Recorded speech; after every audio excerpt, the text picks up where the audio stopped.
Hi, Devyn. Good morning, William. Thanks for inviting me. Good morning. Thank you for joining us. Hi, Daniela. Thank you for joining us. Hi, Hi, Devyn. Hi, Jacki. Daniela. Hi. It's been like 5 years. Yes. How are you? Really good. Good. Hi, Jacki. Hi. Hi. Did you get a message about our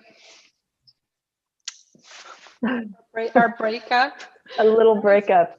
A little breakup, and I'm we haven't excited even about it. started. We didn't even sign the contract, and we're already on a prenup breakup. It's okay. We can still cheat. I hope so.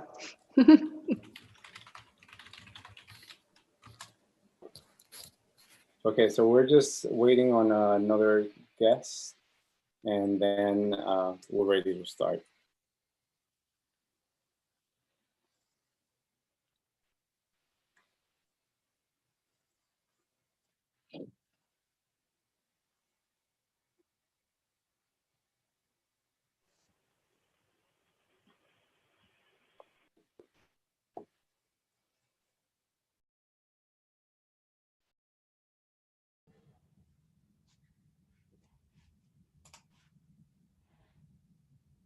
Hi, Keyla.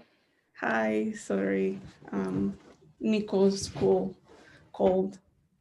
All right. Okay. So thank you, everybody, for joining us today. I hope the review will be fun, as I hope, working this semester for the student, it was fun.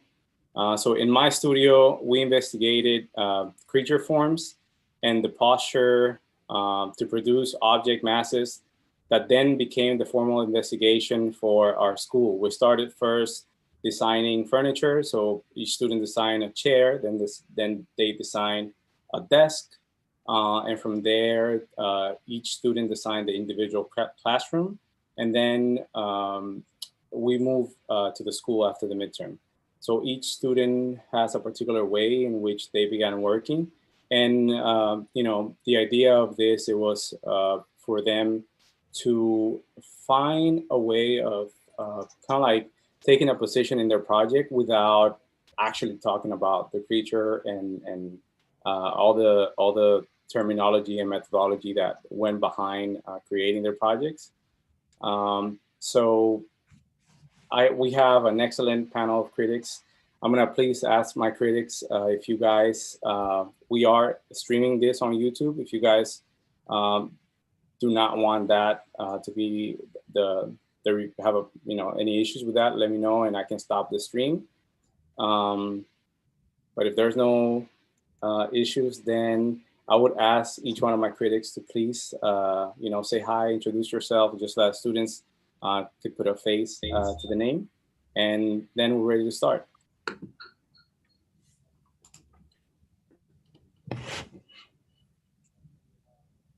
We can start with Devyn. Good morning, good afternoon, good evening. I'm Devyn Weiser. I am design faculty and visual studies coordinator at SciArc, and I have a practice in Venice, Testa and Weiser with Peter Testa. I'm very excited to see the work today, and thanks, William, for the invite. Thank you for coming, Devyn. We have Jacqueline Bloom. Hi, everyone. I'm Jackie Bloom.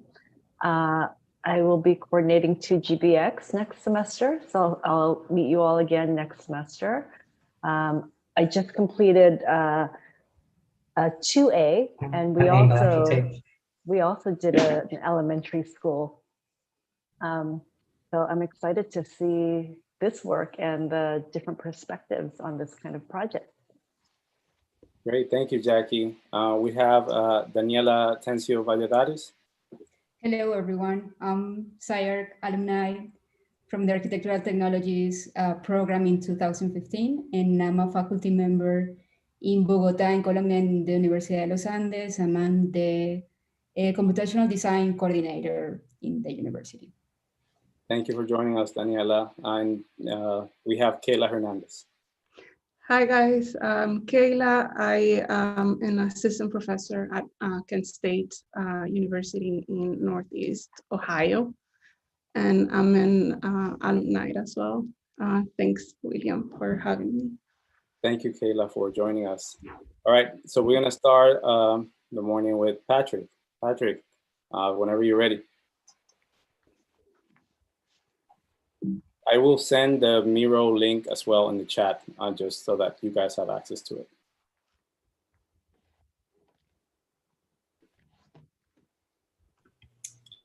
Hi, can you see my screen?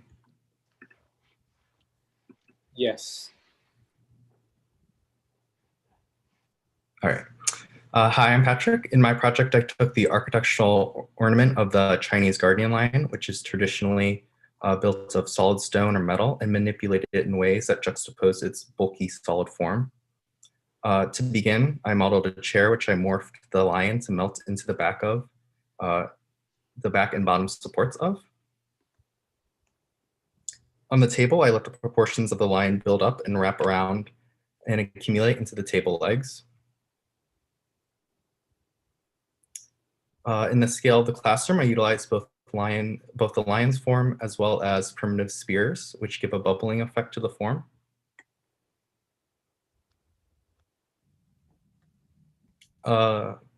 These design moves transform the rigid posture of the lion into something between solid and liquid. The circulation takes the melted liquid design language even further. And then through the landscape, the bubbling effect appears again with a mixture of the melting typology to create pockets of space throughout the landscape. From here, I'll play my video.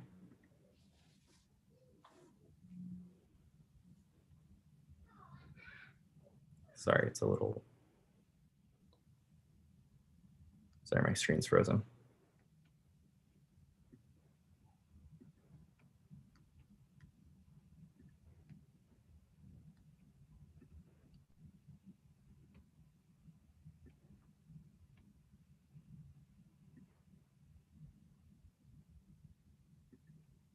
Is this, sorry, it's not going full screen.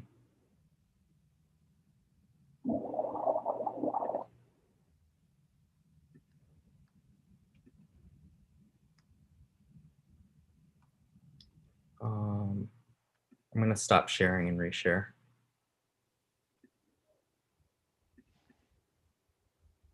Okay.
All right, thank you. That concludes my presentation.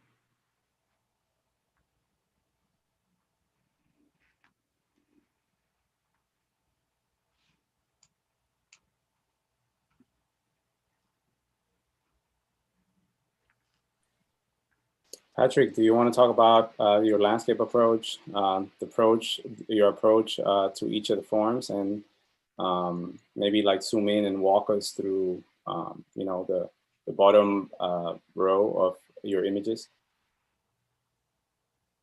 Yeah, so sorry, I kind of glazed over my landscape. I was just trying to talk about how I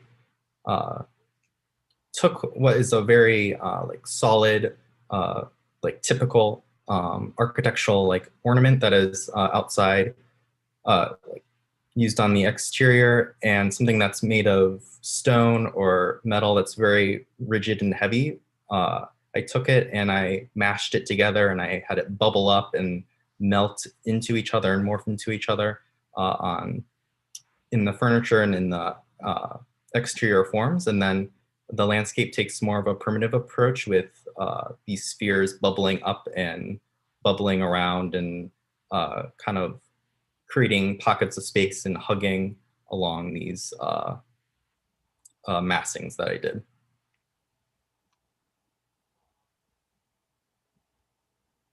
And so the exterior form works around this cylindrical form and bleeds into it in certain places, and then in some spaces it is like around here, it's kind of just takes its natural primitive shape. And so I worked with that on this scale as well as in the landscape.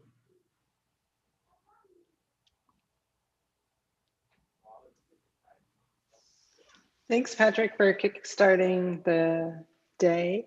There's a lot of really fascinating things to talk about. There's the project itself, which we can discuss, and your strategy about the kind of individual classrooms and the way they're linked and cited, which is really interesting. And then there's, of course, the powers of 10 as the way of seeing, the way of kind of constructing the narrative, setting the scene for us, and ultimately your representational technique. And I'm just maybe going to talk about both of those a little bit separately, and perhaps we can bring it all together. But the powers of 10 is a very interesting example or point of reference for any project, really. And today it was groundbreaking at the time for many reasons. I mean, one of the kind of cool things about the powers of 10 is that it was actually a phygital construction, meaning that they had actual photographs, and then they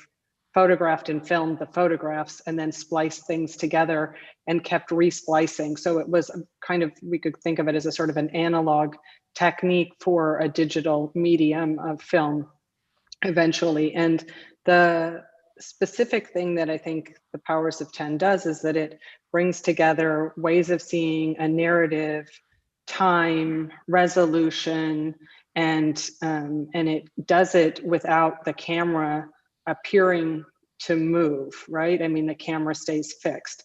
So one of the things I thought was maybe different in your case is that your camera, at least initially, moved around. There didn't seem to be like a specific point of view. It was much more about kind of just peeking in to the classroom and then kind of pulling away, and then we ended out in space. We never came back in. Like the powers of 10, as you I'm sure have studied, you know, it goes all the way up and then it kind of flattens back down to the ground.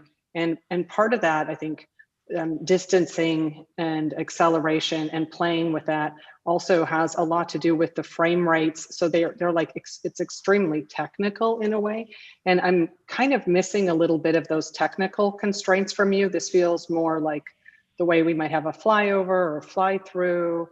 And it hasn't been perhaps rigorously enough connected to what this powers of 10 would do in a digital format, because of course then you can play with frame rate in different ways. So like I mean, for probably my take on the morning session, and we'll see how it goes, where it goes, but my kind of take or my curiosity would be, that's a 40-something-year-old project, and now that we have digital technology and you're in the MARC2 program that really experiments and speculates on these technologies, I'd be super curious to say, like, how are you engaging the technology that you have, the After Effects, the kind of ability to manipulate and constrain and construct narrative through this digital format? Like, what is it that you can do to contribute to our ways of seeing that would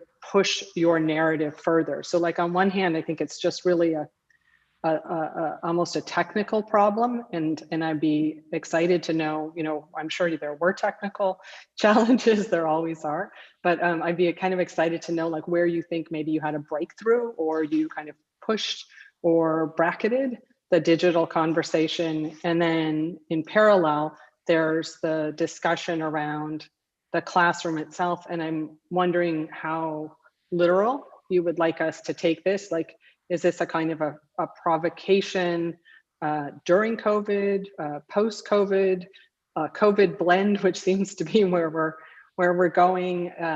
Does COVID matter? Is this now about new forms of learning, new ways of students engaging where their environment, I mean, this would be the argument I'd make for you, where their environment is extremely active. And I think to William's point about the creatures and the posture, that there's a kind of playfulness with the furniture, and the architecture start to kind of swap places, and things are embedded, and that creates more of an environment or an atmosphere for play and learning, and not so much a kind of fixed space with completely mobile furniture. So, I mean, I'm just trying to like get my way into the conversation with you here, but it seems like there's sort of two parallel streams of your work going on.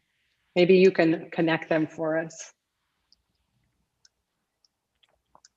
Yeah, in terms of kind of the rigidness of the classroom, and how you kind of mentioned like COVID, we didn't really focus that as the narrative as much, but I like how I mentioned before, the pockets of space on the landscape could work in that type of way, creating like a hybrid model, or maybe classes that meet only outside. And then also that was translated as well in the interior with these more circular pockets of space in the floor plan. So that's how I would relate that to COVID, or just kind of more of my overall space planning design. In terms of the animation and the that approach, there was a lot to render, so I kind of had to work with the time that I had, and I was a little bit behind in the beginning, and so I just had to work with the amount of time that I had and what I was going to be able to render. So those were the scenes that I was able to create, and I do wish that it was a little bit more linear, like the Powers of 10, and the panning became a little bit distracting, especially coming into this section cut point over here. But that'd definitely be something that I could maybe consider fixing for my portfolio, putting this in more of a central space in the overall layout of the project. So it'd be able to pan in and out a little bit easier and a little bit more smoothly. Yeah, I mean, I'm not making a critique like that you should put the camera in a specific location that's central. I'm just saying that where you put the camera matters. And I actually, this is really crazy, but when you were saying you had limited time and limited render time, I actually love that. I think that could totally play to your advantage. I think you could be in a way like that is your sense of time. And if you were to do anything more, I wouldn't think about it as a correction. I would actually think about playing with time and giving yourself some of those constraints. I think that would be like amazing to have dropped out frames and jump cuts and just play with the cinematic medium, knowing that you have certain time constraints. I mean, that would be very much in the kind of Eames mode. Yeah, for sure. It's an interesting idea. Thank you. In the end, I did have more frames, so that's why as it zooms out overall, it does get a little bit slower right at the end. That's just because there were more frames at the beginning, or at the end, I should say. But these furniture pieces at the beginning, it was a little bit choppy, but I I definitely think it would have been interesting maybe if I would have exaggerated that effect a little bit more. It's really interesting to see this layout, this grid layout too, because in a way it is the kind of powers of 10 still images, right?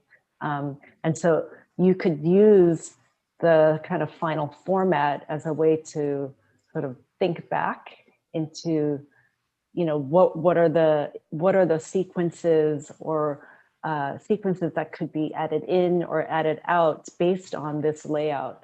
And just by looking at this, I would say like the last row, the last row seems like there could be more space between the different scales. And maybe even another image, intermediate image between, let's say, the two middle images, like those two images sort of jump. And so I like that. I like the idea that, Devyn, that you're bringing up, that these kinds of constraints that you're given might actually work towards your advantage and allow you to see things that you might not see in a kind of linear camera movement through a render. And I mean, that's really tough to do, render this, you know, really intricate and quite beautiful project. You know, you could do it through still images. You could stream together a bunch of still images and have different sequences rather than just a kind of linear movement. And I really like the kind of site planning of your project. I think it's quite beautiful. Did you add all of the trees around it? Yes, yeah, I put those in Maya. Because I think the trees play a really pivotal role in your project, because they kind of, they're actually part of your project. And not only because they have a kind of similar formal composition to your forms, but they also sort of work with your composition of forms. And so I think that your trees, and this is actually came up in a discussion on another review, but that the trees are really part of your project. And I think you were actually sort of thinking of them in that way, in the way you were sort of distributing them.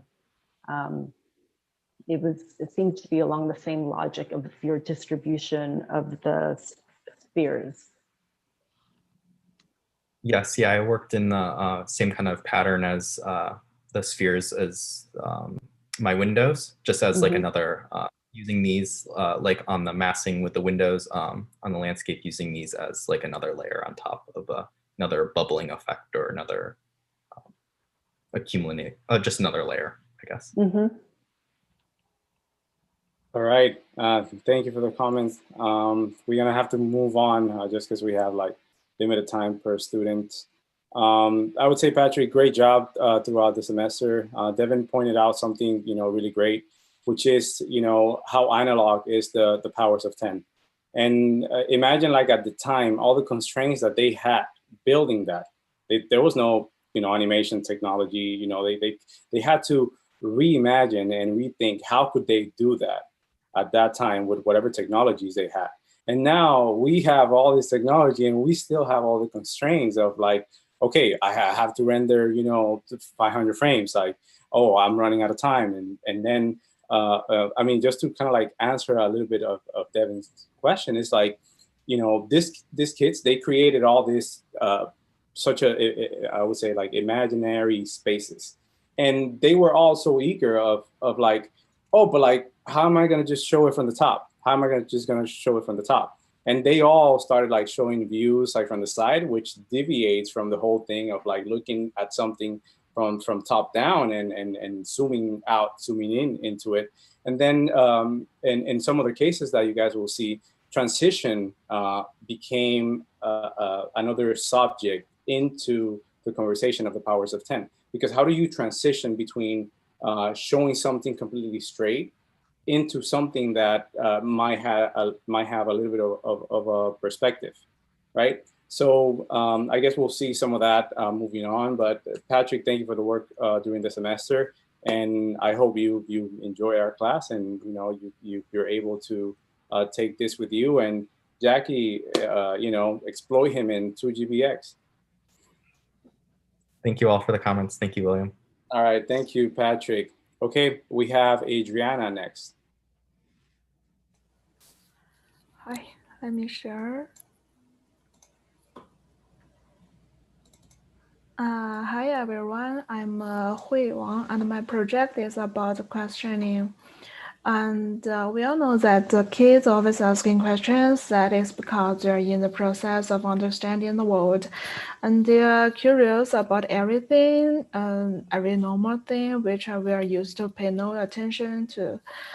But during our whole lives, we keep asking, and here is some video on YouTube to analyze or answering or just guessing some answers of the questions. And they're very interesting. And I have to say, for children, the school is the start place to for them to answer their questions.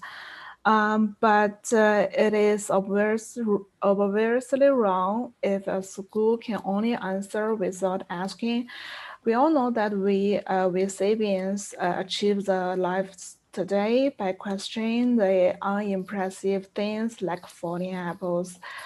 So my project is trying to find a way to blur in the definition of normal things so that the kids will always ask what it is and find an answer themselves. And I started my project with a dog sculpture and the normal furniture for classroom to see what they can do to break their stereotype. And in this, you can see some of the furnitures. One is a chair and another is a desk.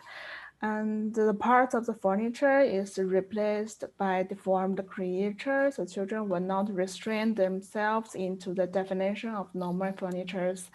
And the desk, for example, will not always have straight legs. It can be some monster lift a piece of glass pane. It will be interesting if the desk is a lab. Next is zoom out for the classroom. Every one of them have a random shape with irregular windows and doors, and also with the slicing with the shapes which have straight lines. And it's interesting that there are much more possibilities when deformed classroom shell meet the straight element. And the shell cannot be just defined as a wall. Maybe it can be defined as a playground, shelves, desk, chairs, or steps, or even gravity walls. And it's just up to the students. The next, we zoom out in part of the building.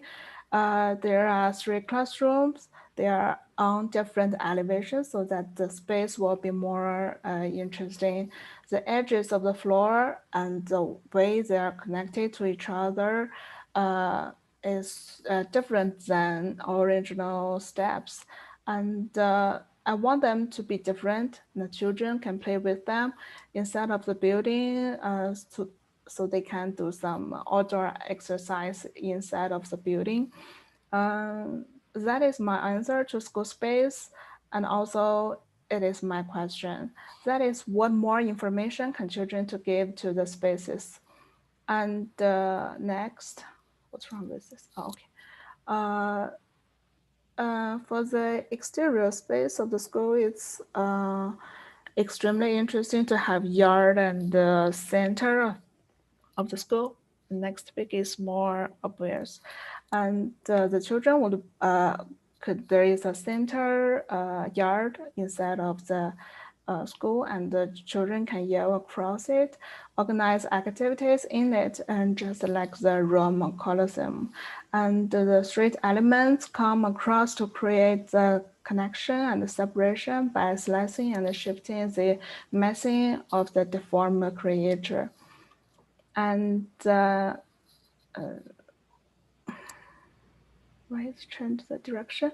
Well, you can see there is a red line, and it's just not so well versed. It's just have some shapes, and I want it to be the center part. And the red, and it is on the right side there is a main entrance, and the line goes through the whole school to give a direction and the signal to connect it every part of the building. Also, can connect it the exterior spaces, and to the perspective view, we can see some additional elements for fun on the side of the school, and I wanted some part of the school can go through the boundary to share with the public. That's my presentation, and then I will show you my video. Do you have sounds?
I lost the sound, right?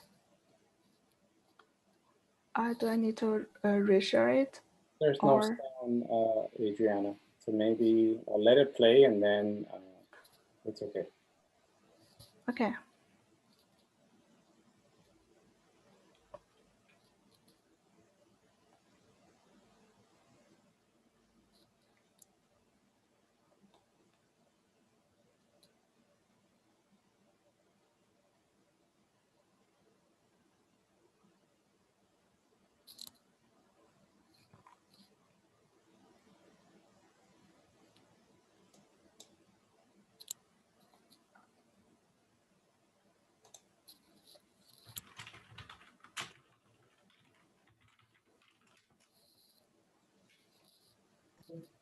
I was watching it directly on the mirror with the sound, and the sound helps a lot. So you have a good sort of you have a really good way of integrating the sound and the your audio track with your video. Thank you, and sorry.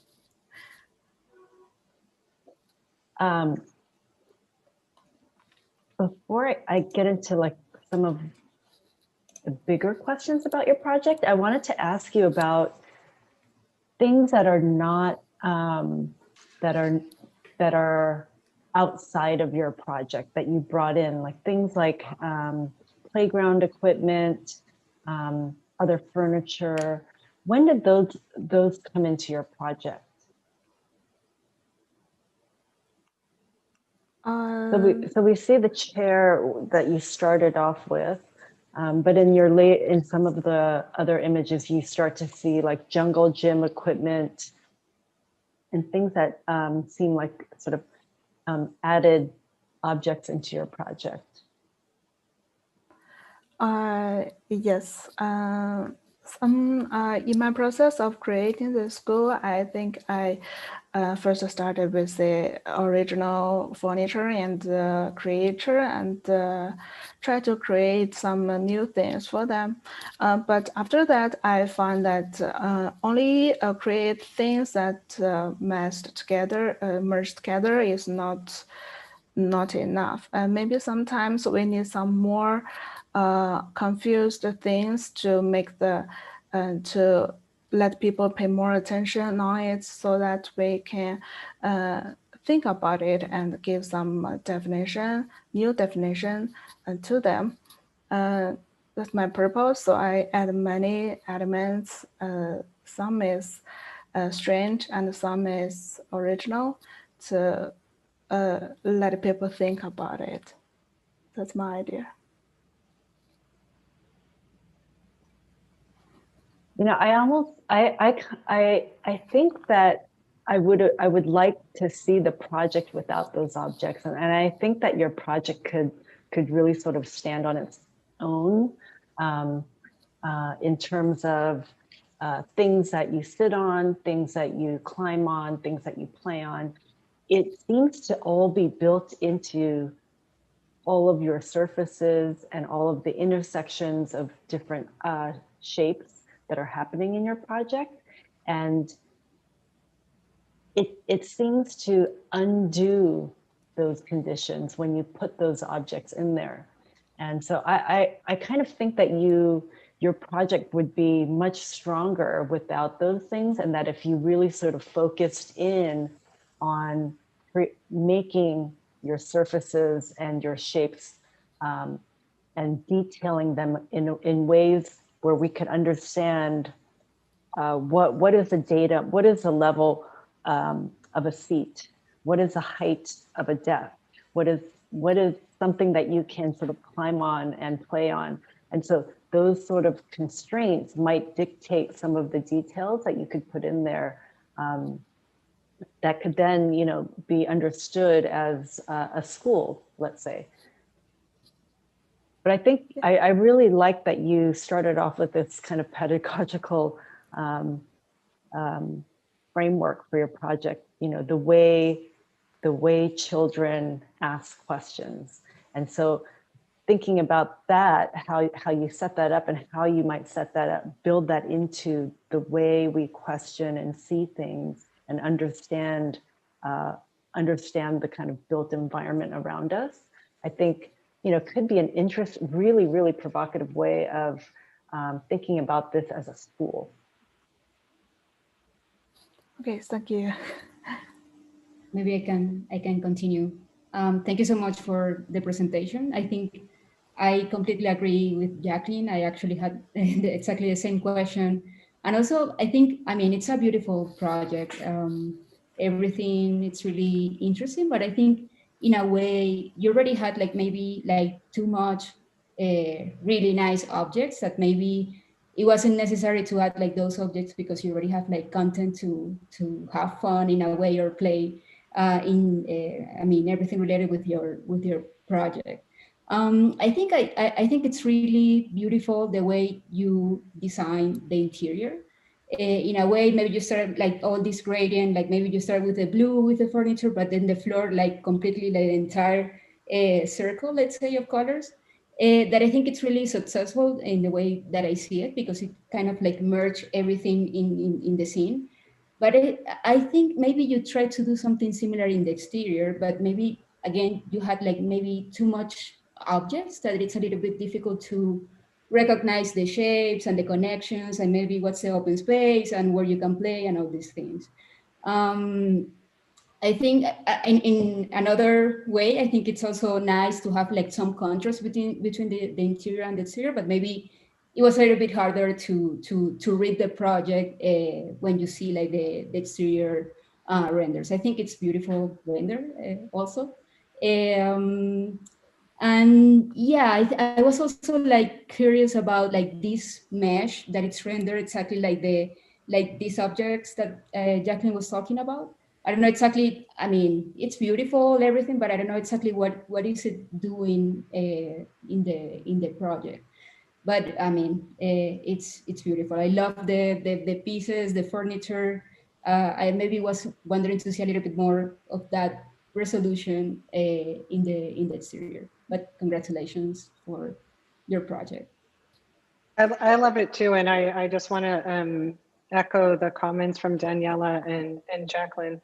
the really, I think, remarkable thing about the project, not only is that you gave yourself a kind of a theoretical framing, as was already discussed, but that the kind of digital everything, I think you could push your story, your kind of narrative much further, in which you are less concerned about this becoming real and trying to make all of the elements as built or materialized. And I think this would be like an amazing interface for students to play in, right? And to be able to say, maybe there is this abundance of elements, chairs, domes, frames, just stuff. And that all of that stuff is part of the environment. It's more like a forest or a zoo or something where there's like way more answers, and that you are using this overabundance, a kind of excessive quality and immersion that can really only happen through your digital interface for students or for the users or viewers to experience the interface in a way in which they start to ask what the questions are. It's almost like you're tricking them, if I think maybe not the right word, but you're kind of encouraging the students to ask the kind of questions that you were asking at the beginning, and you're providing some very unusual answers. And so like, it's like a kind of a little bit of a flip. Instead of the teacher just saying like, here's the question and the students answering it, you're suggesting that there's this digital abundance of answers, of forms, of things, of unusual things, gradient things that are really beautiful. And that then the students kind of unpack and discover through traveling through this environment. And so my only kind of comment to you would be, I would love to see this develop and evolve with an interface where students could actually kind of play in this. So rather than only the powers of 10, you controlling the view, that you gave some power or authority to the student to go and self-navigate and hang out, hide out, meet up, you know, play. I think it's a really fantastic project. Thank you. Thank you very much. And so just to add to the previous comments, I think I'm just gonna layer more on what everybody else has said. I think my one comment is that, you know, you have those three images there where you have the clipping plane cutting through the layers. And in every other image that you have, we're looking at your project from above. But you have so many layers in your project, right? So many things that are happening in there. And you get sort of glimpses of things that are going on underneath all of those layers, but you can never see anything until you actually look at these three images. And so I guess what I'm wondering is if there should be, or there could be, if those images could actually become open spaces. If maybe every so often you could have these sort of openings or carvings through your project where you get a glimpse of what's under all of those layers. Because I think one of the interesting things about having so many layers in something is that you want to sort of peel through them and see what's in between them, what's underneath them, right? And I think every so often in your project, it would be interesting if you actually do get to experience, or at least to get a clear glimpse of what's under there. But it's a really great project. I really love the colors that you're using. Thank you. Good advice. Thank you. Thank you very much. All right. Thank you, Adriana. Great work during the semester. I would say Adriana was one of the students that when she came in, she was like, Virgil, like, I don't know what I'm doing. Why are we taking this dogs and doing all these things? And I mean, you know, it's so strange that she decided to kind of like tackle the premise of like questioning, because, you know, questioning, like, it happens at whatever age. It's not just like whenever, you know, we're kids, you know, even when we're adults, like we question some of the things, some of the decisions that we even make in our lives. And I would say, Adriana, and I hope that this is the takeaway that you take from the studio. It's like you have to start from the unknown to be able to imagine, be able to create.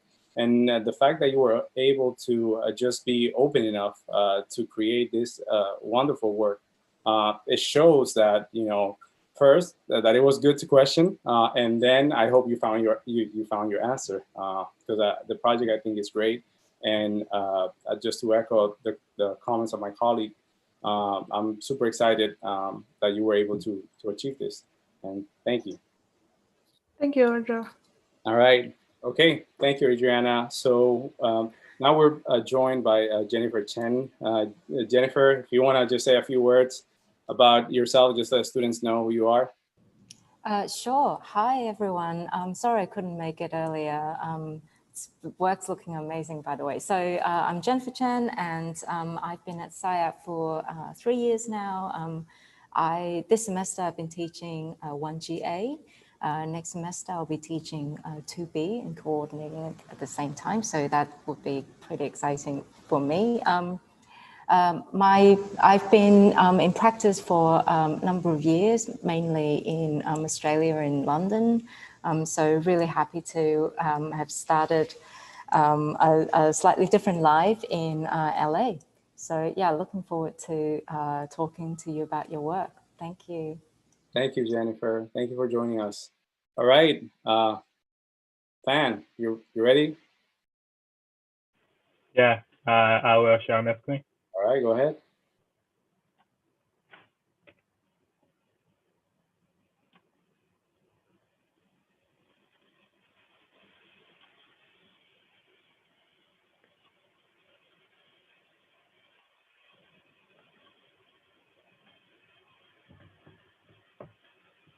Yeah, I'm Xin Fan, and I will introduce my project.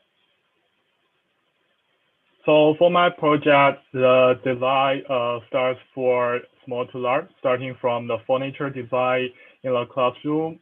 When I'm sharpening chairs, tables in the classroom, I try to use different technologies, like what you see try to make them look on geometry, adding more details as possible and enrich their details. And for the interior, I would like to create different spaces in the classroom, there is formal class space where children can study, and there is some entertainment space which where is like art space, and I would like to can have different activities in different times when they're in the classroom. So for designless classroom, I use different colors in the classroom. As we all know, the colors affect children's emotion and activities. For example, red color will make people excited, and blue will make people climb down. So I pay attention to this when design the classroom interior, and like I use some cool color in the right, and some warm color and some wood texture in the left. And in the exterior of classroom, you can see that I use some traditional windows form on the top and the side of the classroom, but combine them in a different way. For the site, you can see here a series of renderings of the site from close to distant. I first determine the main working path, and then I divided the different part of the school. For example, the administrative area and the teaching area are located in different locations on the site, and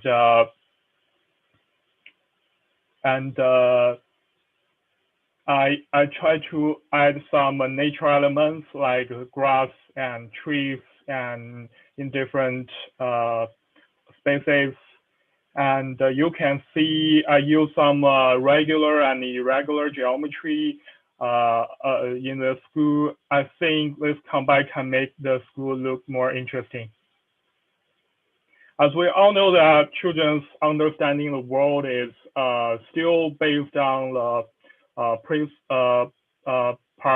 participation using sharps, colors, or sounds to understand the world rather than just rely on language or knowledge. So in design of the school, I use some basic geometry elements, which are all moving parts of guidance in the school. Like I use a cylinder to design some spaces. Their function are active rooms or art galleries or some squares. Then I use rectangle to design the pathway and sphere to design playground. There are some perspectives and you can see how I design the site and build some entertainment facilities here. Okay, I will play the video.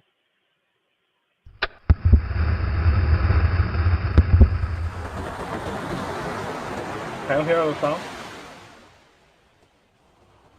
Yes. Okay.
Okay, that's all for my project.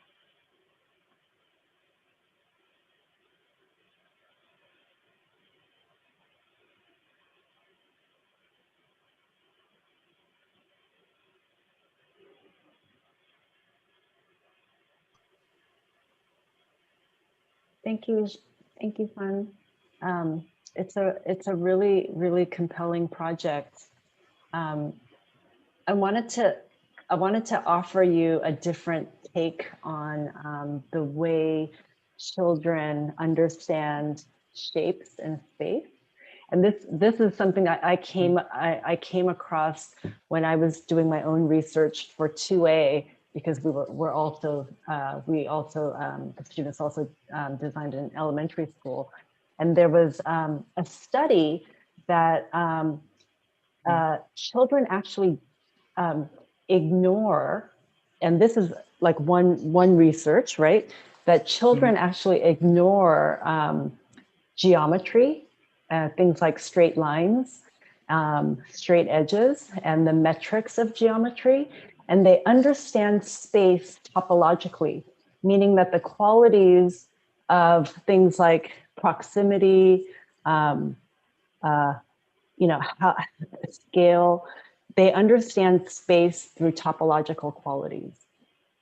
And so I think that your project, if we were to think about it under those terms, it wouldn't need the big geometric shapes that you inserted in order to, let's say, give students a way to read the space. It seems like you added those in order to provide orientation, in order to provide like moments of ways of understanding the space. But I think that maybe if you didn't put those in and maybe thought about other ways of differentiating what you started with, that you could offer another way of producing those kinds of moments in your project. Okay, that's so good. But I also think that there was just throughout your project, you had this tendency to kind of, you needed to insert something other to give your project some sort of referential points or context, like the way you started your video with the old TV, like that in a way gives your project a kind of context, and the way you sort of inserted these shapes. And so I think there's something in the way that you were thinking about the techniques and the things that you, the way in which you designed the school. And I think it's really interesting to come across that, I think. Okay, thank you.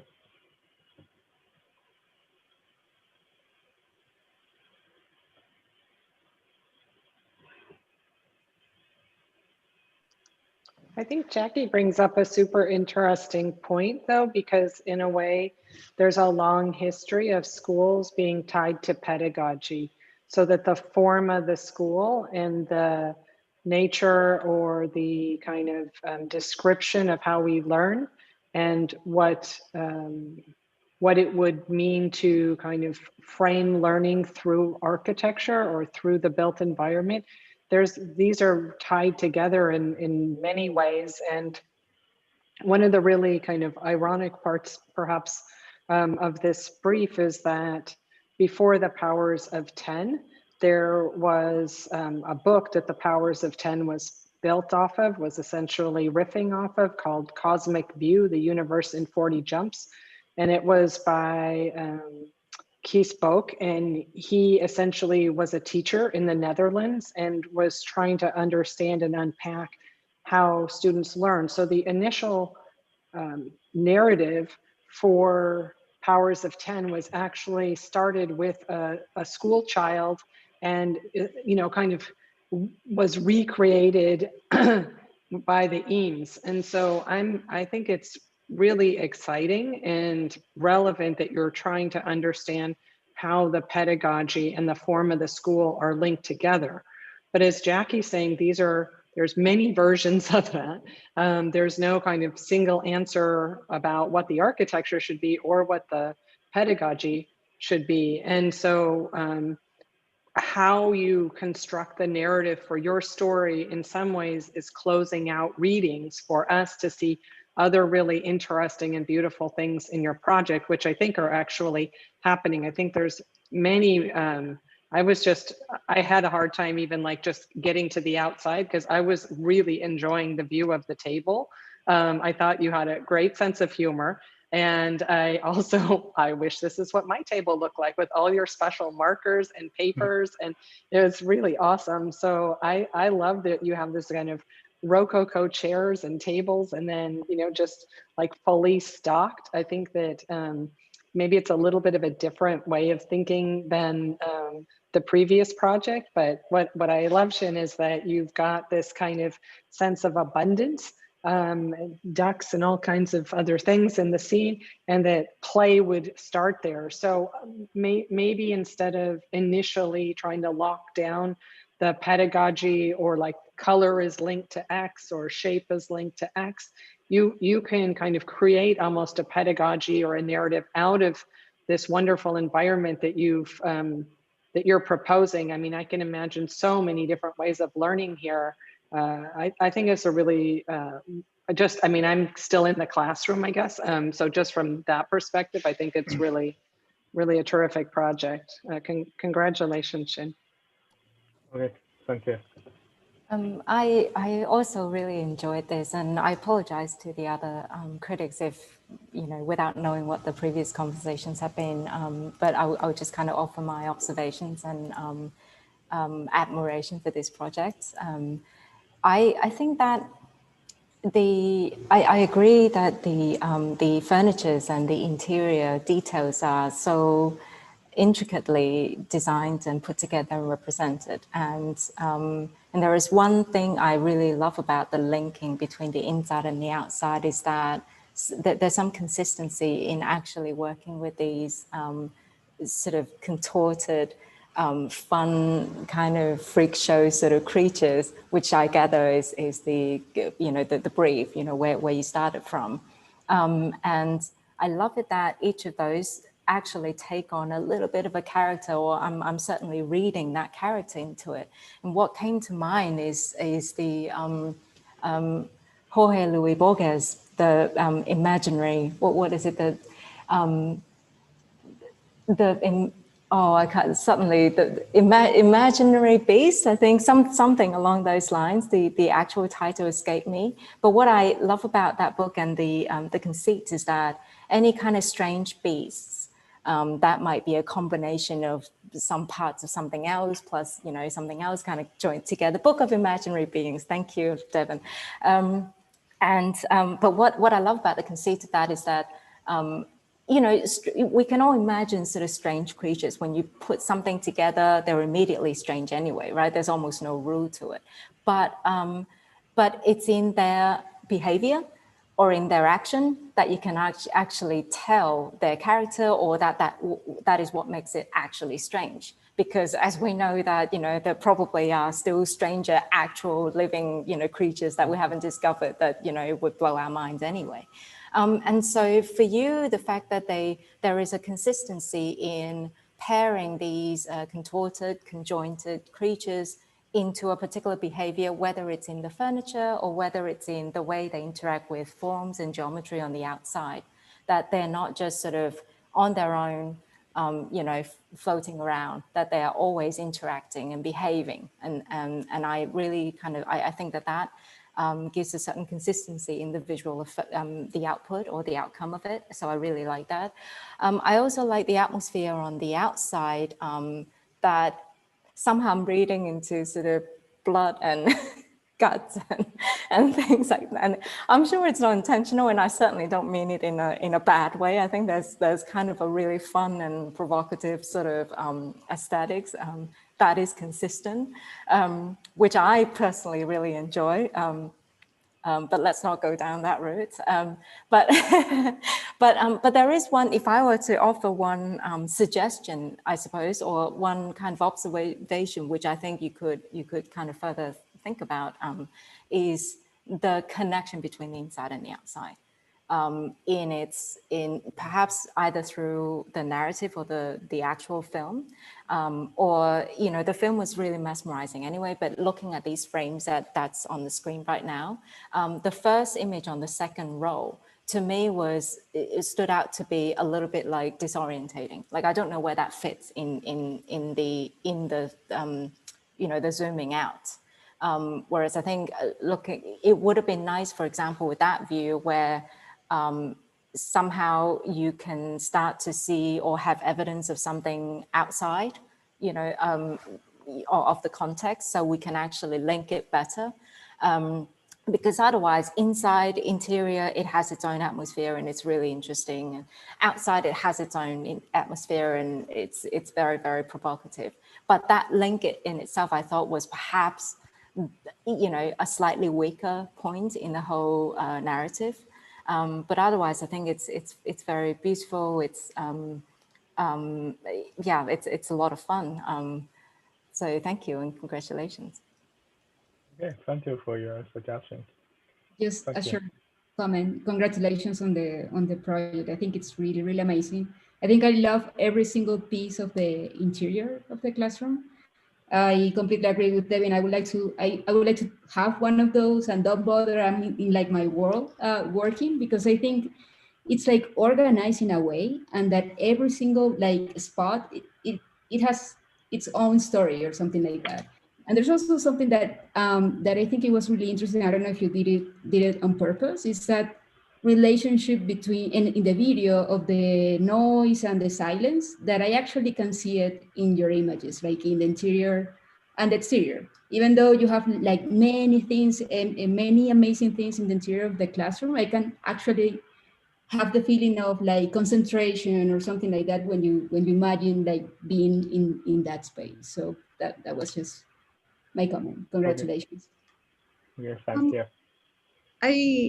There's just so much detail in your project. You could spend hours just zooming in into your images and just going through every single detail, interior and exterior as well. There's so much going on. It's actually fascinating.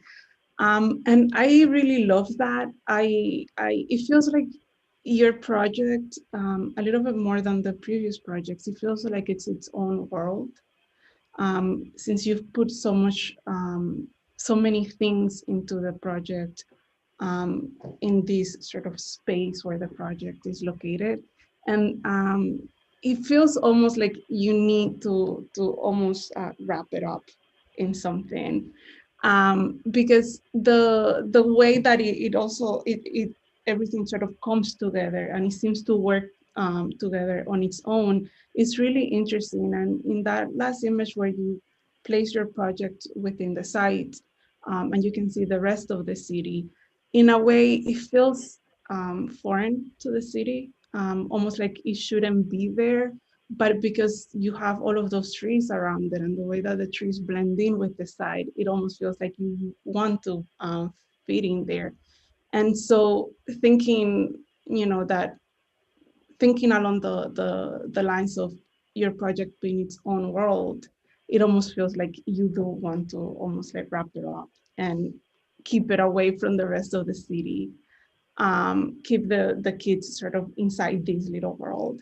But I really, really enjoy it. I've been zooming into the images and going through every single detail just because I think it's very, very interesting. Okay, thank you. Well, thank you, Fang. I mean, great project, man. I think Kayla's comment is spot on, and I think that's one of the things that throughout the studio we kind of like tackle. Is like, how do we connect all these imaginary forms that we are creating with the larger, whole, right? Because they don't fit. But usually, with nature, you're able to kind of like adapt to what the existing is, and that kind of like complements all these things that you guys are creating. Thank you, Fan. Excellent work during the semester. I really enjoyed having you. Okay, thank you, Virgil. All right. Next, we have Ahmed. Hello, let me share my screen real quick.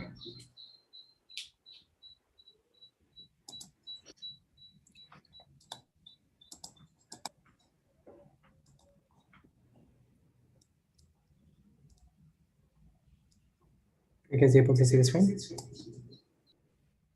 Yes, but we also hear you twice. So maybe you have to mute one of your devices. Okay, just give me a second, sorry.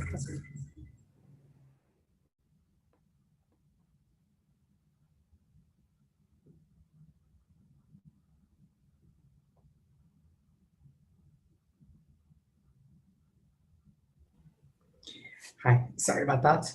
Okay, today I'm going to present my school. I'll walk through the series of renders that I have at the bottom, and then we can go through the video. So my design concept was the drool, or the physical understanding of the extension.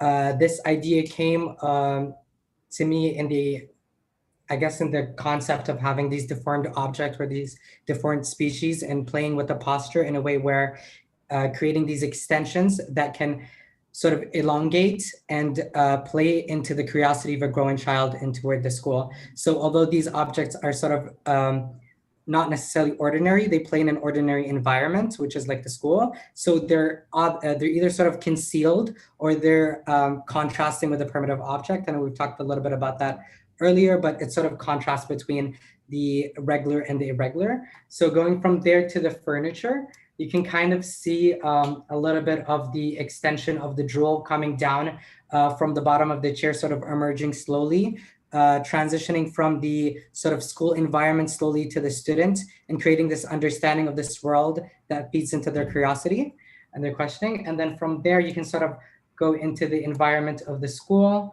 And then you can sort of, that also played into the formal aspect of the classroom itself. You can sort of see the form elongate and extend outwards to create these like, I guess, inviting approaches or these little nooks areas that then play into the circulation of the school itself. Moving on to the form, which you can see on the bottom series.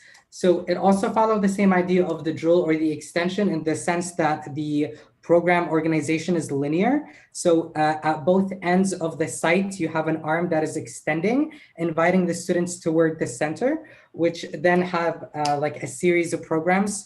You have like 3 levels of classrooms and other program spaces, and also have like a back, and the back have a series of spaces that also play into the program, which you can see through here. And from there, sort of kind of having this form go into the site. I also wanted to add a circulation that also spoke to the form. So that's the red ramp that goes throughout the building form. It's essentially like a mirror object of the form itself. And moving on from there, creating these pipes that slowly transition the building form to the site. They sort of kind of come out from like the trees to sort of tell the people that there is something in that sort of block area.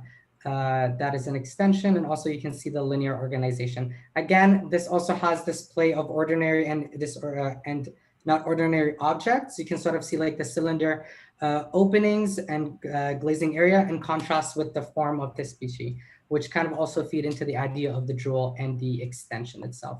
I will play the video right now. No.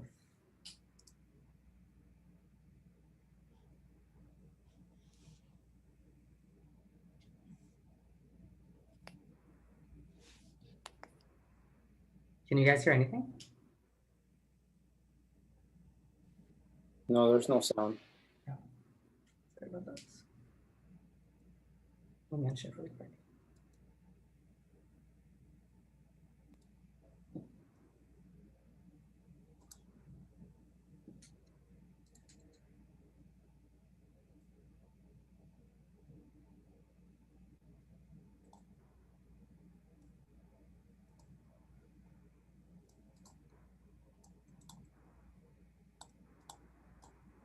It says that I'm sharing, but I'll try again.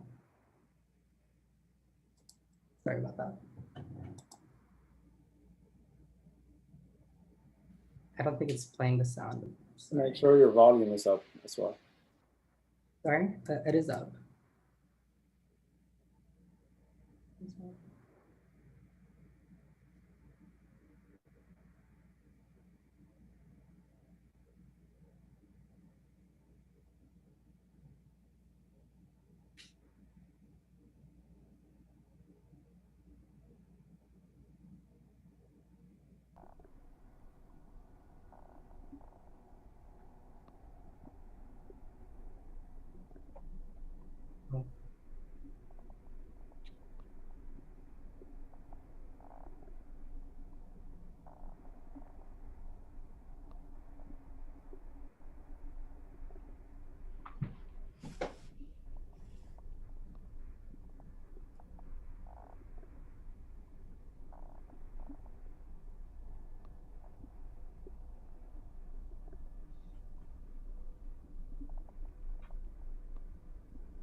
I believe that is it. Thank you so much.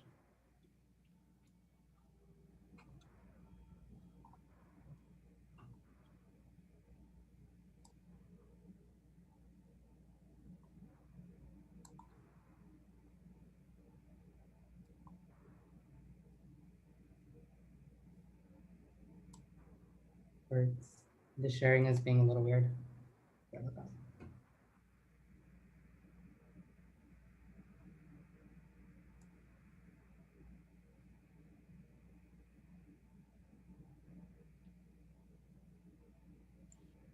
You want to talk, Ahmed, about your site approach? Yes. Yes. So let me kind of jump in. Okay. So in terms of the site, as I said earlier, it's essentially the program was laid out in a linear fashion where it's essentially extends from both ends, creating like an arm feature, or like, again, it goes back to the idea of the jewel, like an elongated form that can be seen on this side and also on this side in the back, that sort of invites the students in this sort of disordinary or unordinary environment. It's slowly, you can slowly sort of move throughout the site using these ramps or the side, and then you can enter through multiple entry levels, and also be invited toward the back where the kids can enjoy an outdoor space. You also have like a series of classrooms throughout 3 levels, and a series of different programs. Yeah, I believe that should be it.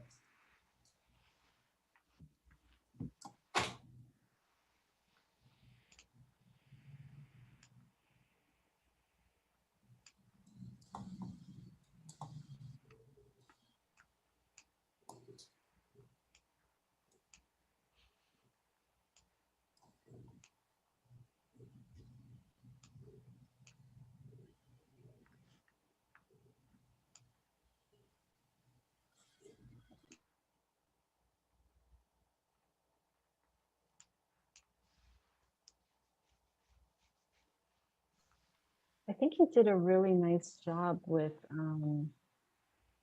mean, some of these renderings, or the way that, or the techniques that you guys have learned this semester. I think it seems like you got a really good handle on them. And some of these images are really quite amazing, especially when it's hard to tell on your share, but when I'm looking at it in Miro, also in the video, you can see the kind of level of, I would say, complexity and attention to the way, especially some color, the way how color is being distributed in your project. But with that said, I think there's a lot of things going on here. And so I'm having a hard time like figuring out like what technique do you think was driving your project the most? I mean, I know. Sorry, go ahead. Like you can maybe you can talk about like just tell us a little bit about what you guys were learning. I know you guys were doing ZBrush and working in Maya and Rhino. What do you think was sort of driving the project in terms of like building up the formal strategy of the project? I think this, I guess there's two ways of answering in terms of like the actual technical technique and stuff, like in terms of like the programs that we've used. And there's also the answer of like what technique was driving the form itself in terms of my understanding of what the drool is and this sort of extension.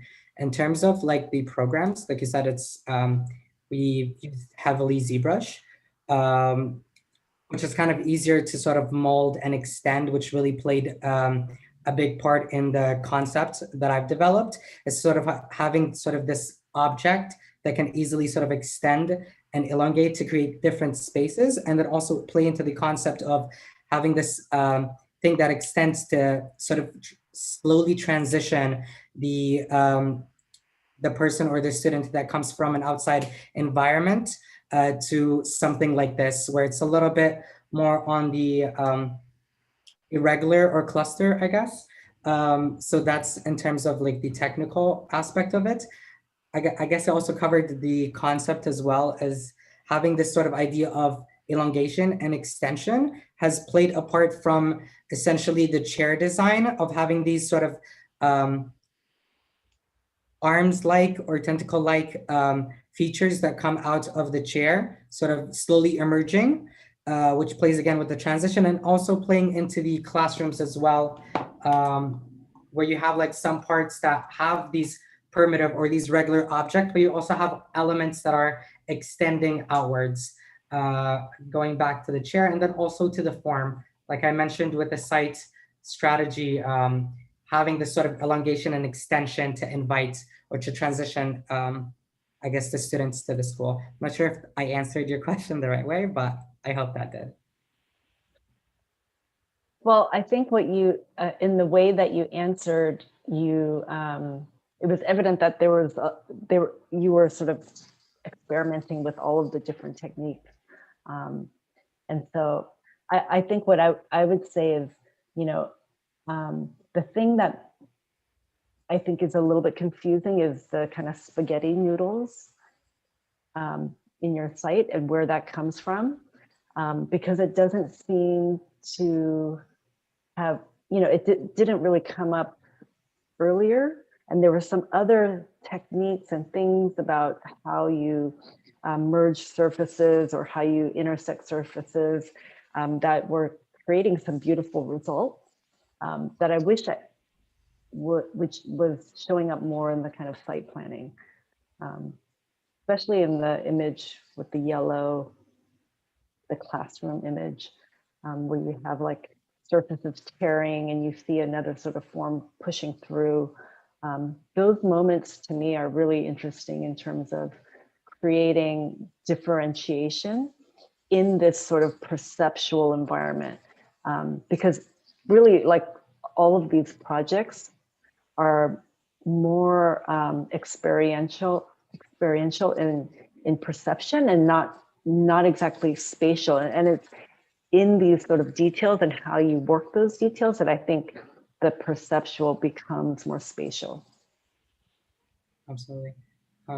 Yeah, I don't think it needs necessarily an answer, but I totally understand what you're saying with the piping on the outside. I guess the reasoning behind it is to create something that contrasts the species or like the idea of a jewel without actually having to use it. So to play into this idea of extension that again pulls people into the site. I do agree. I think it's a good point that it maybe should have come a little earlier with the classrooms as well. But yeah, thank you so much.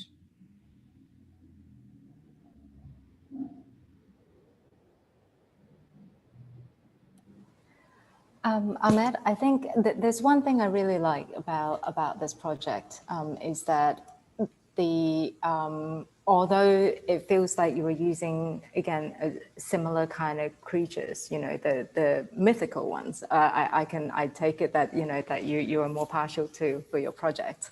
But that the interior, you know, for the kind of inside, there's that pastely kind of color tone. Whereas when it gets to the outside, even though it's the same, you've made a very distinct choice to turn it into more as if these kind of stones or jewel, like, you know, jade things have been kind of worn by the elements. So it speaks very much about these creatures, you know, inhabiting an external or exterior world, in contrast to the more sort of candy, fluffy, you know, nice, sweet environment of the interior. So I really like that. And there is there's such a clarity in that. I wish there is equal level of clarity in the diagram that you spoke about in terms of the site organization, in terms of using the notion of the drool, which, by the way, I wonder, is it the drool or are there several drools going on? You know, that perhaps if you were to commit to one giant drool, and then this idea about the linear organization, linear, by my understanding, would be you start from one end, you know, it goes to the other, it's kind of linear direction, and that it traverses through clusters of these kind of objects and spaces. But then because you also spoke about multiple entries, and you also spoke about, clustering, and you also spoke about, you know, different levels. And so suddenly I think there is a slight confusion or lack of clarity visually or formally in the execution of what you verbally was describing, which sounded like a really strong diagram. So perhaps that level of clarity in that diagram would have been, you know, quite an interesting exercise or interesting development to look into. And that, I think, you know, the way you present was really clear. And I really love the way you kind of told that story. I just wish I could see it just as clearly as well. But yeah, thanks. Thank you so much. I agree with the comments, and I wanted to just offer you a couple of references because it seems like you're getting really into what you're calling the drool, but I think the rest of us might be thinking of as the line. So maybe you're already onto this, but you can take a look at Enrique Morales's work, where he does a lot of really beautiful kind of extensions with line. I have no doubt that William has probably already shared this reference with you, but Morales is one take on the line, and I'll put something in the chat for you. But the other thing that I think is pretty interesting, and you didn't speak about it, but when there was this like glitching that was happening in the video, which I really got excited about. And even if it was accidental, time issues, I know you guys are like under a lot of constraints, but I like that the way that the kind of pixel glitch was starting to interrupt the literal reading of this as an animation. It was a little bit of a tell. It was a little bit like, hey, like, remember, this is an artificial construct. And you were kind of, that was like a sign that this is not trying to represent the real, and that you know the medium that you're in, and that you could kind of like we were talking a little bit in the first presentation, you can play with your medium more directly, and that would be something that I think just going forward in MArch2 is one of the really great opportunities that you guys have. You can learn the tools, and obviously there's a lot to learn, but you can also unlearn or bracket or start to frame the tools towards specific visual effects. And so I just, my comments are lines and glitches. Great work. Thanks for sharing it, Ahmed. All right, thank you for the comments, Ahmed. Thank you for the work during the semester. Hopefully, you know, you're able to take all this into 2GBX and explore more. And, you know, definitely it's something that we discussed. You know, the visuals, they need to be on cue with your words. And even though you and I, we know that the concept is there, I think maybe there was a little bit of shortage in time to kind of like get that presentation to show the visuals of what you were communicating to us. But overall, good work during the semester, and I'm glad to have you as a student. Thank you, Virgil. All right. Okay, so now we have our last one for the morning, and that's Gary. Hi, everyone. Hi, I'll share my screen.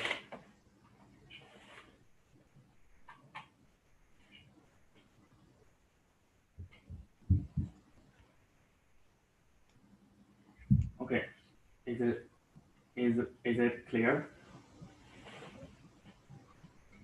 Yes, Gary. Yeah. Okay. Yeah.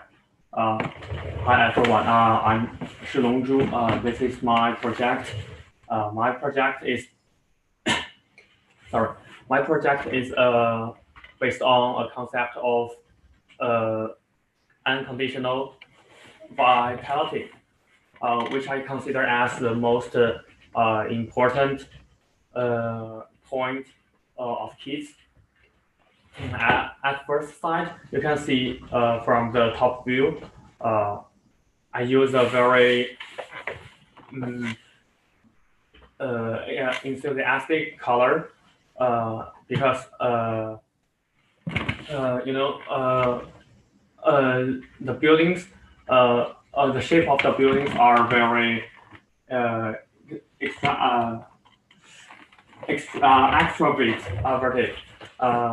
I think architecture for children cannot be too chill and bland. So I use a mixture of several colors like pink, red, and purple to achieve a vibrant atmosphere. And I see this word as the keyword of my project.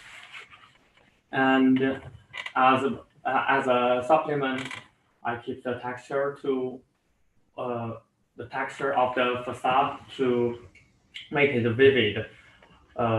You can see in the detail closer image, you can see the texture of the building. And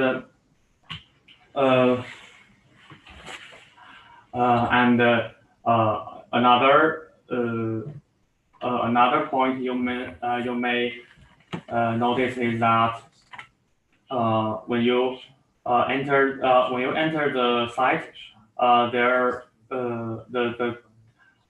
terrain is it's complex, so it is intentionally designed like that because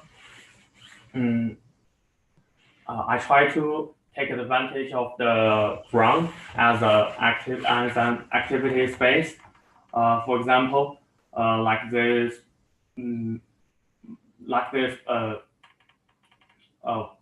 gray holes and these two big holes. They're all activity space.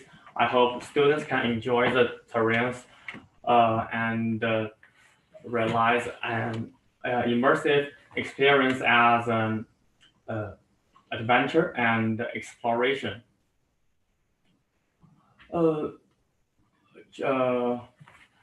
my design children, I hope children can be encouraged to overcome the complex terrains like climbing the uneven surfaces, like this.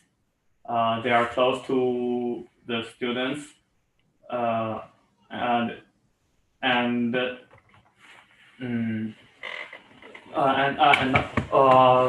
by increasing the interaction with the ground, I think it's kind of organic solution. However, students will never have difficulty in looking for their classrooms because for the function, you can see the black connections among the main buildings. They will show the position of the students and you can know the function of the buildings from the connections. And for the interior, you can see these pictures. They are different from the outside because the color I chose is kind of cooler, and I think the cool tone can let people calm down, so it's good for concentrating on courses and increase the sense of mystery.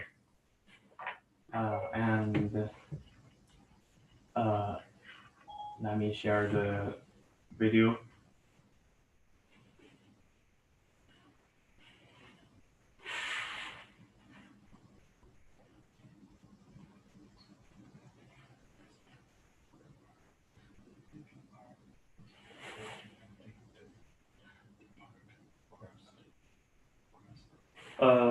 Can you hear the sound? No, Gary, no sound. Oh, okay. Okay, it's short. And ignore that.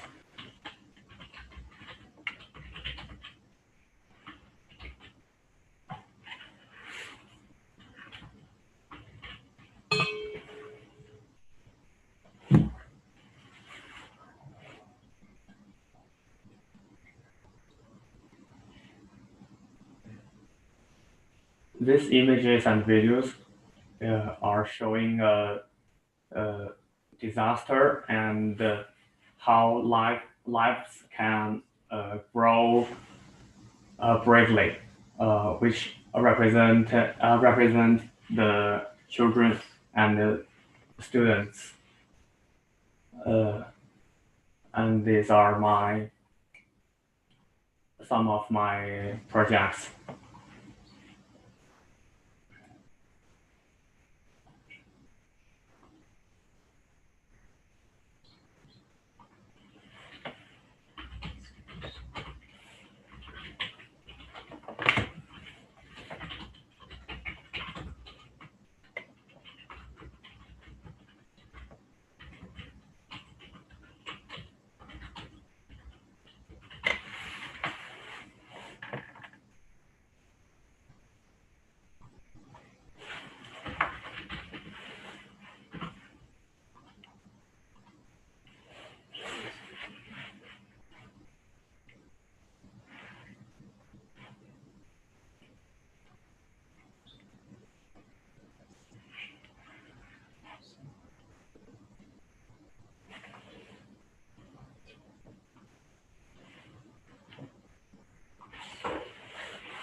That's all. Thank you.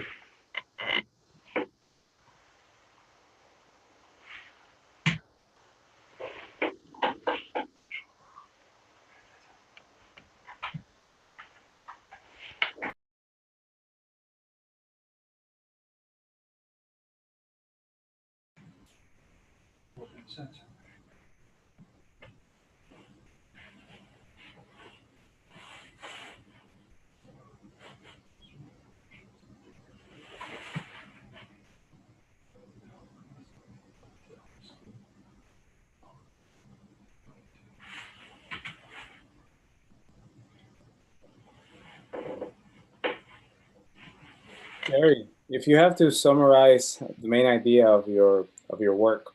Sorry. Sorry.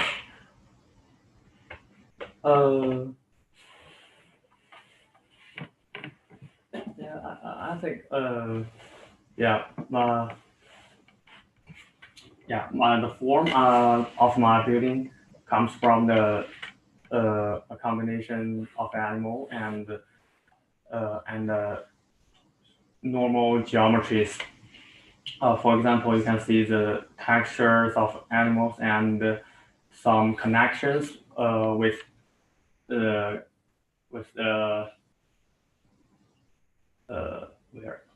square and sphere. This is a very new experience for me, and I think it's a challenge to deal with very different forms and also use them to realize a normal function. But after half of my semester, I think it's really interesting because you can see you can see like this and these places. They are formed very naturally, even without so much thinking. It's just like my concept. I think the unconditional vitality. They just come very naturally and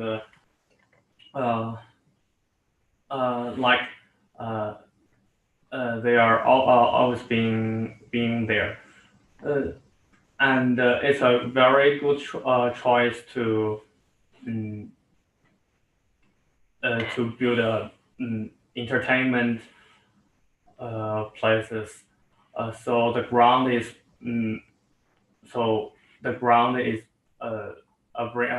brought a lot of fun to me, and you can see this like small mountains and the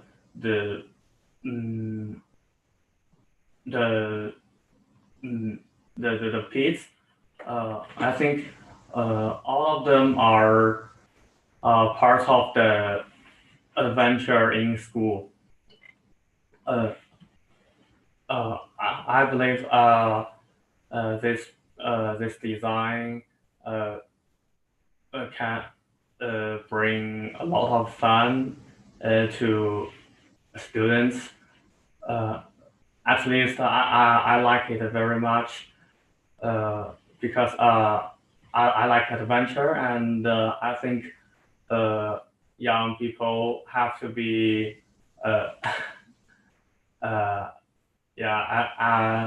enthusiastic and very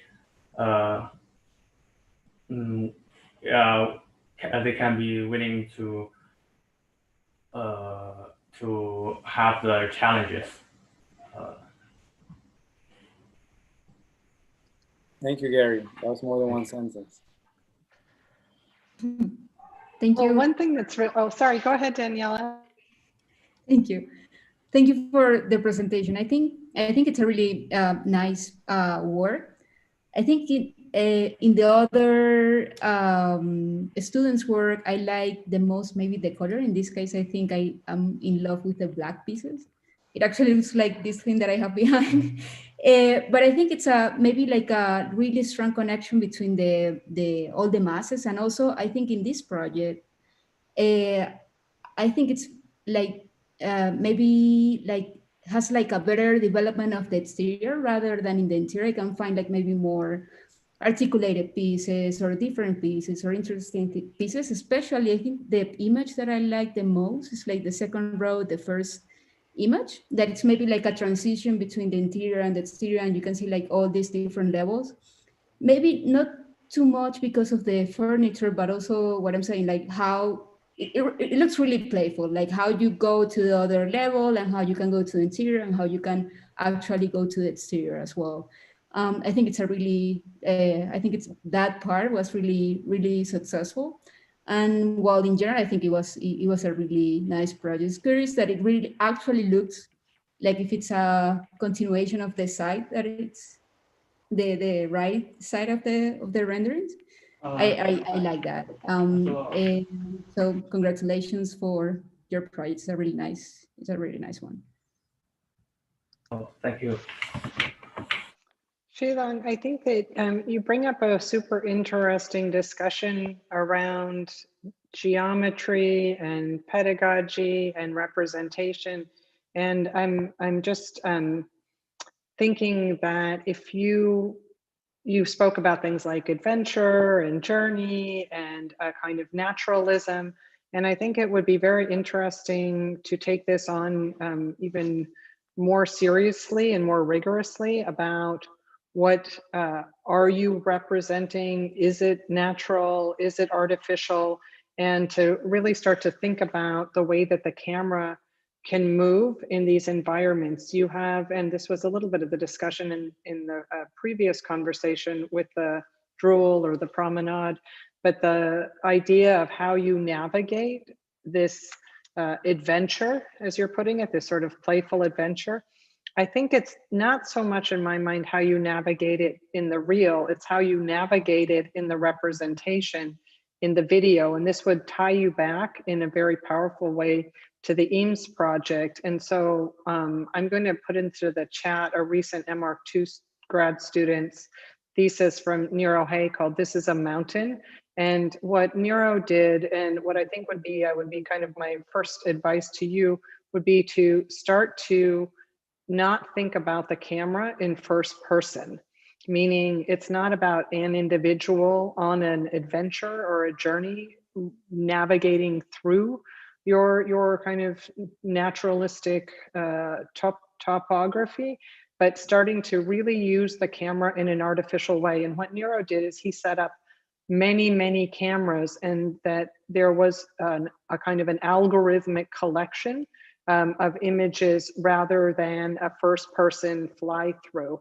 And this might bring together your idea about this kind of pseudo natural environment, but with the kind of hardcore powers of 10 representation strategy. And I really think that the prompt is so fantastic, and that you and all of you to kind of take advantage of this strange dichotomy between the representational material that appears natural or real, and then the way that you're making your animations and videos to be much more computational. So there's, I would encourage you to allow for some separation, some distinction, some a kind of parallel ways of working and thinking about the digital to move forward rather than more and more realism. I think that we're starting to try to reflect on what is the real, and it doesn't necessarily mean that digital is trying to get closer to real. I think it actually is taking us in many other directions, and you can use techniques like camouflage, you can use cameras to see things that the human eye couldn't see, and this would all just like perfectly sync back up with the Eames about scale and distance. And I mean, I think you're like so close to the game. I just want to really encourage you to keep going. And I'm going to just put in the chat a link where you can see some of Nero's videos that I think will give you some inspiration. I like that point, Devyn. Sorry.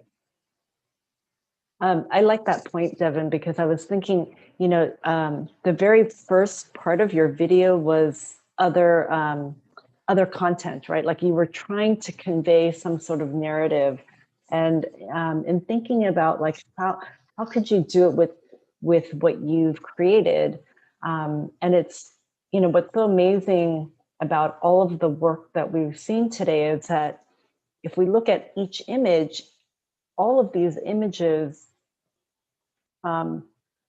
are almost like photographs of things that don't exist, right? So that you've all created something that is completely new. And I look at your middle row, very left image. If you can just zoom in on that, I absolutely love this image.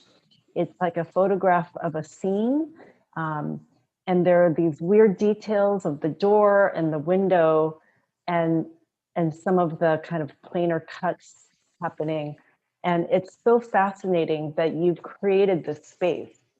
And I think your narrative was trying to touch on something much more bigger, something more worldly. But maybe just by zooming in into the world that you created, you could convey the bigger story.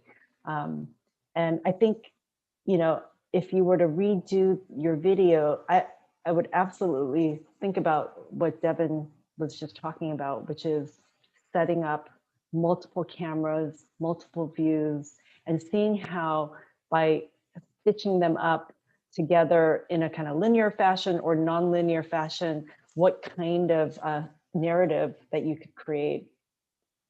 I love this image. I think all of your sort of sensibilities, which I think, you know, you produced a really amazing project, come through in this one image. I absolutely agree with all the comments there. I think the narrative has such a clear direction or clarity in your mind. I think so much could be worked on from that. I also want to point out a curious decision of zooming in as opposed to zooming out. I don't know if there have been similar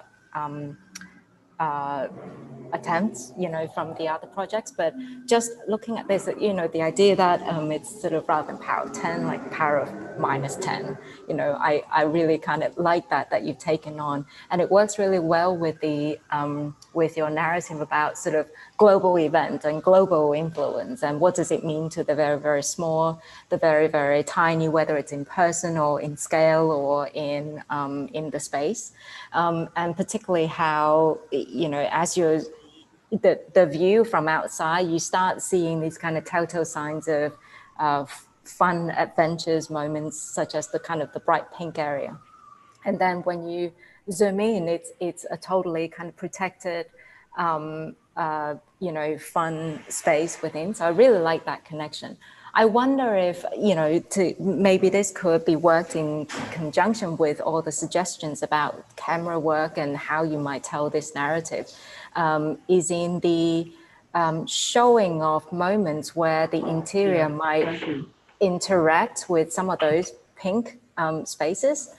Just spatially and formally, I thought it's really wonderful to start seeing these topography and working with the ground in such a way. And I can imagine that the experience of inside outside could kind of converge in some of those moments. And maybe some of the camera work could combine those views together, or view in such a way that we could start to see these very interesting moments of poking through, you know, the protected interior out to the exterior adventure, you know, terrain. So yeah, that's overall, it's really well done. Thank you. I was actually thinking the exact same thing as Jennifer. The way that your project looks on the images from above, it looks like you have all of these massings above ground and underground, and they're sort of either interacting with each other, intersecting, or just sort of sitting on each other. And as you zoom in, that pink massing that you have underneath, that landscape massing, it seems to be the one thing that kind of holds together all of the other massings.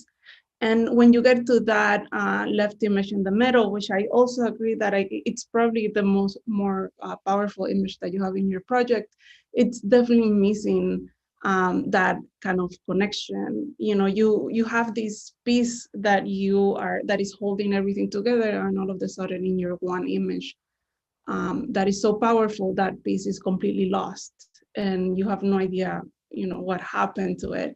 So I think it would have been really interesting to see at some point, even if you don't actually get to see that massing, but to get some sort of idea of what happens with it. I think it throws me off a little bit that in that one image is the black piece that is coming through when I'm expecting the pink massing to come through. So, you know, in that moment where you see all of these massings sort of intersecting each other or interacting with each other, I think you're missing that one connection. Thank you for the great comments. Gary, thank you for the work during the semester. I think, you know, a lot of great ideas, and definitely, you know, is something that you should be able to take into 2GBX and you know, keep exploring and keep learning. And you know, you're gonna have another set of amazing faculty from VS and Studio that you will be able to learn and better articulate ideas. And you know, hopefully when you get the thesis, then you'll be a master at all this. So congratulations for the amazing work, and glad to have you as a student. Thank you. Happy. Okay, so I think we are concluded with the morning session. If there's any closing comments, they'll be appreciated. I just want to say you all did amazing work. I know that this studio, you're learning a lot of new techniques. You're thinking through an actual project and given a site, and there's so much to think about. And I think the way William and the whole 2GAX team has set it up, it seems to have been super fruitful and productive and producing so much good material here. So I commend you on really, you know, it was like a feast for my eyes today. I want to echo that. Congratulations to you all and William. This is amazing. It's what a wonderful challenge to be engaging with, and a difficult one too. And I can see that the students have really taken, you know, grabbing it by its neck and really taken on the challenge, and be able to deliver what we see today is pretty mind blowing. So yeah, well done. Congratulations on just finishing the semester. I think we all know how challenging it's been, this year has been for everyone. So, you know, hopefully next year is just going to be so much better, but just enjoy the break. I think it was beautiful. I think it's the word that I can say about all this amazing work. And also, I love the way how the studio is organized, like this, starting with the extra small and finishing with the extra large. I think it's a really smart and interesting way of approaching a project. So congratulations to William and all the students. It was really nice. I agree. I love the prompt. I think it was super fun, and it allowed each of you to really explore and develop personal techniques and have this kind of larger conversation. So wonderful work today. Congratulations to you all. Happy New Year. And I wish you all the best for 2021. It's just around the corner. So thanks, William, for including me. It's a really great morning session. Thank you. Great, thank you all my guests for joining us today. It was wonderful to have you. Great comments overall. Really enjoyed the conversation. You know, again, thank you for making the time, and I'll see you guys hopefully next semester. All right, my students, let's just stay, you know, 5 minutes, and all right. Okay, thanks. Bye, everyone. Bye, Keyla. Bye. See you guys. Nice to meet you, Daniela. Nice to meet you too. Bye. Bye, Bye. everyone.